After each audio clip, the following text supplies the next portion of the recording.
Ang sarap talaga ng monay dito, no? Kuya, baka pwede po kong makihingi ng monay ninyo. Gusto mo rin ng monay? Opo, yan nga po. Bibigyan kita. Oh, hati tayo. Pasensya na ha. Nakagatan ko ni. Pero hati tayo. Oh, sa'yo itong kalahating monay. Salamat po ah. Diyan ko lang binibili sa may bakery eh. Solid to no, pampalipas gutom. Saan ba nakatira? Diyan lang po ako sa tabi-tabi. Grabe talaga. Ang solid ito. Uy! Sarap?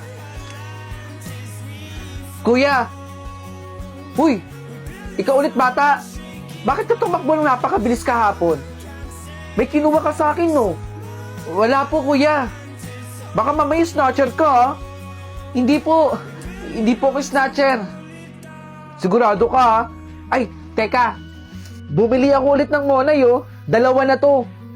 Isa tayo. Kasi alam ko, makikita kita ulit dito, eh. Oh. Sa'yo na to isang monay. Kainin mo. Salamat po dito sa monay ninyo, kuya. Ano ba pangalan mo? Ako po si Anthony. Kuya, kailangan ko na po magmadali eh. Ba't kailangan mo magmadali? Mangi-snatch ka na naman ba? Uy, Anthony! Shh. Uy! Anthony! Bakit ba nagmamadali ka na naman? Hingal ka pa. Nang-snatch ka na naman siguro, no? Hindi po, kuya. Nakakatakot, nakakagulat ka kasi. Ba't ka ba nagmamadali? Ah, alam ko na. Oh, Bonay. Sa'yo na to. Kumain na ako kanina eh. Oh, tanggapin mo, kainin mo. Salamat po talaga, kuya. Ang bait-bait niyo po talaga sa akin. Ay, saglit, may tumatawag. Hello? Okay, sige po. Sige po, bye. Anthony? Asan na si Anthony? Nakakapagtaka naman. Oh, Monay, 2 to. Ayokong kumain eh. Sa'yo na lang to. Sigurado ka po ba, kuya? Salamat dito, kuya. Ano ba kasi nangyayari sa'yo, Anthony? Nangi-snatch ka ba talaga? Nakakatampo ka lang, Anthony. Masundan nga. Oh, kainin mo na ba? Anthony!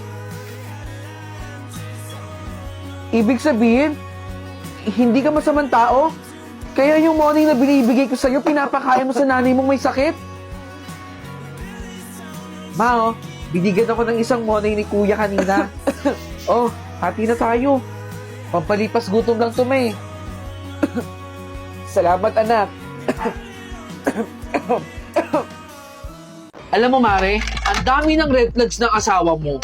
Aalis ng bahay nang hindi nagpapaalam sa'yo? Tapos ang idadahilan, trabaho? Sa trabaho, nauuso ang love team. Mamaya, yung kabet, dun pa sa trabaho niya nang galing. Pero kasi, ang laging dinadahilan talaga niya sa akin yung trabaho eh. Hindi kita maintindihan eh. Sobrang bait mo kasi. Dapat hindi mo pinapayagan. Huwag ka mag-alala. Tutulungan kitang mahanap yung kabit niya. Salamat, BFF pa. Maricoy, alam mo bang nakita ko to sa gamit ng asawa ko? Lipstick ng babae.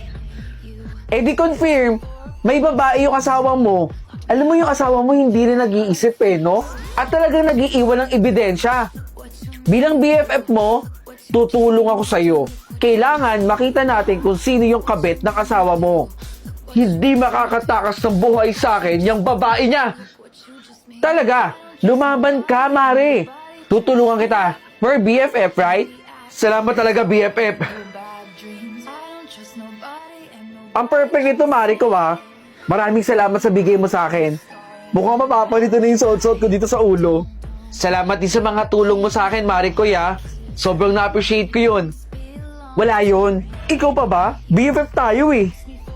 Baka nakakaramdam na yung asawa mo, kaya wala na tayo masyadong nakikitang ebidensya sa kanya. Pero, huwag ka mag-alala, Mariko. Tutulungan kita. Girl power! Tayo lang magtutulungan mga kapwa ko babae. Salamat talaga. Palitan ko na nga to. Oo, sige, Mare. Papunta na ako dyan. tutulungan kitang hanapin yung kabit ng asawa mo. Maraming salamat, BFF. Aantayin kita dito, ha? O, Mare, huwag kang mag-alala. Papunta na ako. Sige, bye.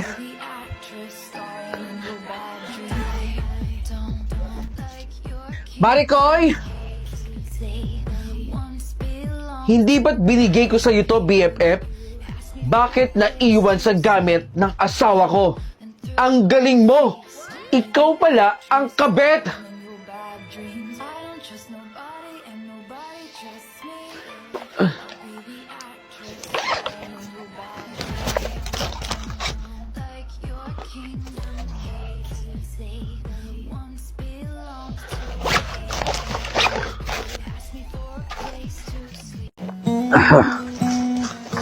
Hoy, bata! Huwag mong tamaan yung mga halaman ko dyan! Nay, easy po. Hindi ko po ginagalaw yung halaman ninyo. Yung basurahan lang po ninyo. Teka lang. Hindi ka dinadalaw ng mga anak mo, no? Oo, hindi ako dinadalaw ng mga anak ko. Paano mo nalaman yon? Kitang-kita sa mukha mo, Nay. Paano ka dadalawin ng mga anak mo? Ubod ka ng kasungitan. May suggestion ako sa'yo, Nay. Bakit kaya hindi mo sila papuntahin dito? Kahit anong gawin ko, hindi yun pupunta. Hindi naman siguro. Baka busy lang sila. Mahal ka naman ng mga anak mo. Ano nangyari kay Mama? Ma! Oh, ang mga anak ko nandito na pala. Ano to, Ma? Ma, alam niyo naman pong nasa konti si Althea, yung anak ko. Hindi niyo ba na-miss yung pagkain? Ang dami ko pong trabaho. Kailangan ko pong tapusin yun.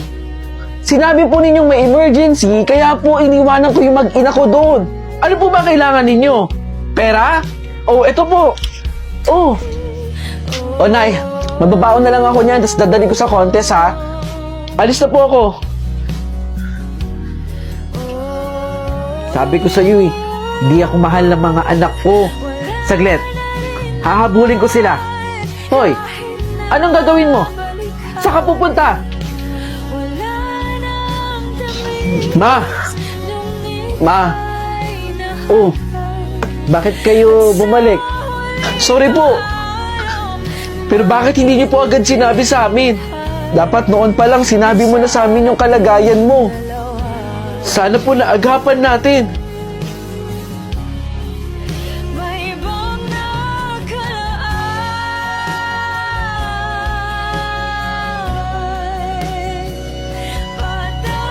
Uy! Tignan mo, oh. Ito din, oh. Meron dito. Bagay ba? Oo naman, oh. Bagay sa'yo. Bagay din sa akin, di ba? Alam mo ba, pangarap ko di makatapos ang pag-aaral, no? Gaya ng mga batang nag-aaral dyan. Gustong-gusto kong mag-aral, eh. Kaya lang, wala namang pakialam sa akin yung magulang ko, eh. Pinababayaan nga lang ako dyan sa kalye. At namumulot pa ako ng basura. Ang sarap siguro magsuot ng ganito. Ako din naman, gusto ko rin makatapos ang pag-aaral. Eh, ganun din yung buhay ko, di ba? Katulad dun sa'yo. Wala namang imposible kung mangangarap tayo, eh. Balang araw, gagraduate din ako, no? Tara! Diyan ka lang, anak, ha? May kukunin lang Baka ako. Baka po pwede ako makalimos sa inyo. Nagugutom na po kasi ako, eh. Pangkain ko lang po, Ale. Ay, nako, wala akong ibibigay sa'yo. Ang laki-laki na katawan mo at malakas ka pa para magtrabaho.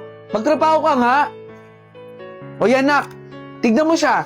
Gusto mo ba maging ganyan ka pag hindi ka nag-aral lang mabuti? Kung hindi ka makakatapos ng pag-aaral, ganyan ang mangyayari sa'yo. Magiging pulubi ka katulad niya. Gusto mo yung ganyan? Kaya mag-aral kang mabuti, anak. Huwag mo siyang tutularan, ha? Doon ka na. Pasensya na po. Mami, tara na po. Baka kakilala niyo pa po ito. Pasensya na pero wala akong nakita eh. Mare, tigilan na natin to. Wala nang nakakilala sa anak mo. Dahil yung picture na to, baby pa siya. Matagal na ang panahon na yun. Maaaring lumaki na siya. Marami na nagbago sa kanya. Kailangan ko mahanap yung anak ko. Alam ko, naiintindihan mo ko. Nanay ka din. Nangungulila ako sa isang anak kong matagal lang nawawala. Ano pa bang magagawa ko? Nanay ka. At talagang hahanap-hanapin mo yung presensya ng anak mo.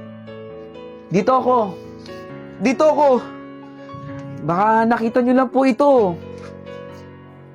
Ate, baka po pwede akong makahingi ng pangkain sa inyo. Nagugutom lang po talaga ako. Kanina pa po kasi ako nanlilimos pero wala po nagbibigay eh. At nandidiri po sila sa akin. Maawa na po kayo sa akin, ate. Teka, di ba ang sabi ni Mare, mahinunal yung anak niya? Mare! Mare! Nandito siya! Nasaan na? Bata! Bata!